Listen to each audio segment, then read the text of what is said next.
जय हिंद, नमस्कार दोस्तों। आज की वीडियो हम देखने वाले हैं जो हमारे अर्थिंग होती है, उसका अर्थिंग का टर्मिनल मोटी क्यों होती है।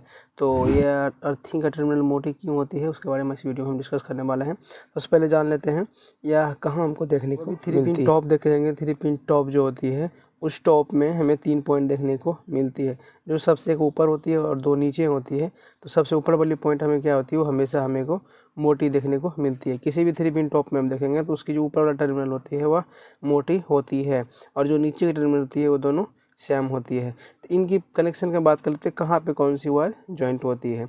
इस टॉप में यदि आप लेफ्ट साइड में देखेंगे, जो हमारी लेफ्ट साइड होती है उस लेफ्ट साइड में हमें हमेशा निगेटिव वायर जॉइंट करना होता है, और जो हमारी राइट साइड में होती है उसमें हम पॉजिटिव वायर करेंगे, फेस वायर को जॉइंट करना होता है। अभी जो टर्मिनल हमारी मोटी होती है उस पर क्या चीज़ का जॉइंट की जाती है, तो उस वो जो पॉइंट होती है वो हमारी सेफ्टी फैक्टर होती है। यहाँ पे हमको एक अर्थिंग टर्मिनल पॉइंट अर्थिंग का वायर को जॉइंट करना होता है। तो अभी हम बात कर लेते हैं कि इसकी मोटी और लंबी क्यों रखी जाती है। आप सभी को पता है, जब भी कोई भी कंडक्टर को, यदि हम इस कंडक्टर को इतना मोटी रखते हैं तो इस कंडक्टर को एग्जाम्पल हम मान लेते हैं यह हमारी 5 ओहम की है, मतलब 5 इसकी रेजिस्टेंस जो है वो 5 ओहम रेजिस्टेंस है। यही इसी की वायर को यदि हम थोड़ा थिकनेस और बढ़ा देते हैं तो यही जो हमारी कंडक्टर है इसकी रेजिस्टेंस 1 ओहम हो जाए, मतलब 1 ओहम हो जाती है। इससे क्या होता है, जितनी ओहम मतलब जितनी रेजिस्टेंस लो होगी उससे करंट की फ्लो जो होती है वह उतनी ज़्यादा फास्ट, मतलब आसानी से करंट फ्लो हो सकती है। ये जो पॉइंट हमारी होती है वो इसी के लिए यूज की जाती है, ताकि इससे जो करंट होती है वो आसानी से फ्लो होकर हमारी अर्थिंग में ग्राउंडिंग हो जाए। इसका इस्तेमाल इसीलिए किया जाता है। तभी हम आपको बता देते हैं, जब भी आप कभी भी कोई चीज़ को आपसे कभी भी कोई चीज़ पूछे, मतलब कभी भी कहीं पे कोई पूछे किसी भी मोटर में कि सबसे पहले कौन सा वायर को कनेक्ट किया जाता है, आप सब लोग क्या बोलेंगे, वहाँ पे सबसे पहले हमें न्यूट्रल या फिर फेस के नाम लेंगे। लेकिन ये गलत है। यहाँ पे किसी भी मोटर में सबसे पहला वायर जो ज्वाइन की जाती है वो हमारी अर्थिंग की वायर होती है। आपको पता है, किसी भी काम करने से पहले सबसे पहले हमें सेफ्टी फैक्टर को देखना होता है। सेफ्टी फैक्टर देख के ही हम किसी भी काम को हमको करना होता है। इस जगह पर क्या होता है, यदि हम पहले फेस न्यूट्रल को कनेक्ट कर देते हैं इस मोटर में, उससे क्या होगा, हो सकता है कोई इंसान इसको टच किए होंगे, तो यदि इसको इस मोटर में हमें किसी प्रकार कोई ख़राबी होगा तो जब इसमें हम फेस न्यूट्रल देंगे तो क्या होगा, इसके बॉडी में भी वह फेस न्यूट्रल मतलब फेस जो होती है वो फेस फ्लो करने लगेगी। यदि कोई इंसान इसको टच करके रखा है तो क्या इसको एक इलेक्ट्रिक का शॉक लग सकता है। इसीलिए कि ऐसा दुर्घटना ना हो, इसके लिए ये 3 पिन टॉप जो होती है इसका इस्तेमाल किया जाता है। और इसका इस्तेमाल करने से क्या होता है, ये जो बड़ी बड़ी नोब इसके रखने से यह फ़ायदा होता है कि जब भी हम एग्जांपल हम फेस न्यूट्रल इस पर कनेक्ट कर दिए हैं और हमारे पास में 3 पिन टॉप है, जब हम इस सॉकेट में, यहाँ आप सॉकेट देख सकते हैं, इस सॉकेट में जब भी हम 3 पिन टॉप को डालेंगे तो यहाँ पे हम न्यूट्रल सप्लाई दे दिए हैं और यहाँ पर हमें फेस सप्लाई दिए हैं, और इस जगह पर हम अर्थिंग को कनेक्ट कर चुके हैं। तो जब भी हम इस टॉप को इसमें डालेंगे इससे क्या होगा, इसकी जो टर्मिनल है सबसे लंबी है और मोटी भी है, और लंबी होने क्या होगा और मोटी होने से जब इसमें हम इस सॉकेट को इसमें इस टॉप में, मतलब इस स्टॉप को इस सॉकेट में डालेंगे, उस कंडीशन में क्या होगा, हमें फेस न्यूट्रल तो बाद में मिलेगा ही, क्योंकि फेस और न्यूट्रल का टर्मिनल जो है वह छोटी है, और जो हमारी टॉप की टर्मिनल है जो ऊपर वाली जो टॉप में है ऊपर साइड में, उसकी टर्मिनल थोड़ी लंबी है। लंबी होने से क्या होगा, इस सॉकेट में सबसे पहले ये जो टर्मिनल है वो मूव कर जाएगी, सबसे पहले अंदर चल जाएगी, और अंदर जाने से इस मोटर को जो होगा सबसे पहले अर्थिंग प्रोवाइड हो जाएगी। इस मोटर को सबसे पहले अर्थिंग मिल जाएगी, और अर्थिंग मिलने से क्या होगा, यदि किसी वजह से मोटर में कोई लीकेज करंट है तो यदि हम इस टॉप को पूरा इसके अंदर डालते हैं, उसमें जब इसको फेस न्यूट्रल मिलेगा तो सबसे पहले अर्थिंग मिल चुका है।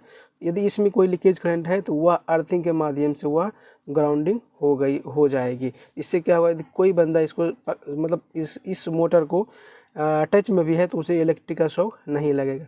इसलिए कि इसकी जो नोब होती है इससे लंबी रखी जाती है ताकि इसको सबसे पहले अर्थिंग मिल जाए। और बात करते हैं इसको मोटी रखने की, तो मोटी रखने से क्या होता है, यदि हमारे पास में आप पता है कि ये सॉकेट है, यदि किसी बंदा को कुछ बहुत क्या होता है कि जो इलेक्ट्रिशियन नहीं भी होता है वो भी इस पे काम करने लगता है, इस टॉप को कनेक्शन करने लगता है, तो उसको क्या होता है, यह पता नहीं होता है कि हाँ इसमें कौन सी फेस, किस जगह पर फेस को कनेक्ट करना है और किस जगह पे न्यूट्रल को या किस जगह पर अर्थिंग को कनेक्ट करना होता है। तो उसमें क्या होता है, हो सकता है ये जो पॉइंट है वह बंदा इस फेस वाले पॉइंट में हो, मतलब इस फेस वाले पॉइंट में कनेक्ट कर दे। यदि इस तीनों का टर्मिनल सेम रहेगा तो उस कंडीशन में क्या होगा, ये पॉइंट जो है, यह पॉइंट यदि गलती से ये फेस वाले पॉइंट में कनेक्ट कर दिया तो उसमें क्या होगा, हमारी जो मोटर के बॉडी में है वो फुल करंट फ्लो होने लगा, क्योंकि इस जगह पर हमें फेस कनेक्ट करके रखे हैं। और इस जगह पर जब इस पॉइंट को यदि इसमें डाल देंगे तो क्या होगा, हमारे मोटर में फुल करंट फ्लो होने लगेगी। यदि इस मोटर के संपर्क में कोई आता है तो उसके फुल करंट लगने की संभावना हो जाती है। तो यह मोटी होने से क्या होता है, यह दोनों जो पॉइंट है, यह दोनों पॉइंट में यह मूव नहीं हो, मतलब इसके अंदर नहीं जा पाती, क्योंकि ये दोनों का पॉइंट जो होती है, यह दोनों ये पतली होती है और यह मोटी होने के कारण इन दोनों में से किसी भी पॉइंट में ये नहीं जा सकती। जाएगी तो हमेशा इसी पॉइंट में जाएगी। मोटी रखने के भी यह रीज़न भी इसका होता है, क्योंकि गलती आपको पता है कि हर चीज़ में एक अर्थिंग का सबसे पहला रोल होता है। किसी वजह से यदि कोई दिक्कत अभी हो जाता है मोटर में, क्या पता कहो बहुत सालों से रखा हुआ है मोटर, यदि उसमें किसी प्रकार की खराबी हो गया है, खराबी होने से हम उसको चेक नहीं किया और डायरेक्ट इसमें कनेक्शन करके और इसके अंदर डाल दिया, और डालने से क्या होता है, उसमें कुछ खराबी होगा और कोई बंदा उसको टच में है तो उससे इलेक्ट्रिकल शॉक लग सकता है। इसीलिए कि मेन मकसद यही होता है इसको मोटी और लंबी रखने की, कि मोटर को सबसे पहले हमें अर्थिंग का प्रोवाइड करना बहुत ज़रूरी होता है। सेफ्टी फैक्टर से देखते हुए ये हिसाब से इसको, इस सॉकेट को भी और इस टॉप को बनाया जाता है। आप देखेंगे 16 एम्पीयर का सॉकेट कुछ इस प्रकार होगा टॉप, और 16 एम्पीयर का सॉकेट देखेंगे कुछ इस प्रकार होगा। तो ये जो दोनों का मैचिंग होती है, जो ऊपर का भागा होता है, जो इसका मोटा है तो इसका भी मोटा रहेगा और इसका भी मोटा रहेगा। तो इस दोनों को ये पॉइंट है इसी में जाएगा, बाकी ये दोनों पॉइंट में नहीं जा सकता है। तो उम्मीद करता हूँ इस वीडियो से आपको क्लियर हो चुके होंगे। जो हमारी 3 पिन टॉप होती है उसकी ऊपर की भागा जो होती है वह ये ऊपर वाली पॉइंट हमेशा मोटी क्यों होती है, और सॉकेट का भी ऊपर वाला पॉइंट हमेशा मोटी क्यों होती है। मोटी रखने का मैंने यही रीज़न होता है कि मोटर की सबसे पहले अर्थिंग प्रोवाइड करे और किसी वजह से कोई दुर्घटना ना हो, या फिर कोई अनाड़ी आदमी भी है तो उसको कनेक्शन करने में यदि उल्टा कनेक्शन कर भी देता है तो यहाँ इसको लगाने में वह जो पॉइंट है, जो अर्थिंग वाला पॉइंट है, ये फेस या न्यूट्रल में ना मूव करे, ना घुसे, इसके लिए इसको मोटी और लंबी रखी जाती है। तो आई होप कि आपको, उम्मीद करता हूँ कि इस वीडियो से आपको यह क्लियर हो चुके होंगे कि 3 पिन टॉप के जो पॉइंट होती है उसे मोटी क्यों रखी जाती है। यदि वीडियो अच्छा लगा है तो वीडियो को लाइक कीजिए और हमारे चैनल को सब्सक्राइब कीजिए। तो आज के वीडियो में इतना ही, मिलते हैं किसी नेक्स्ट वीडियो में किसी नेक्स्ट टॉपिक के साथ। तब तक के लिए जय हिंद।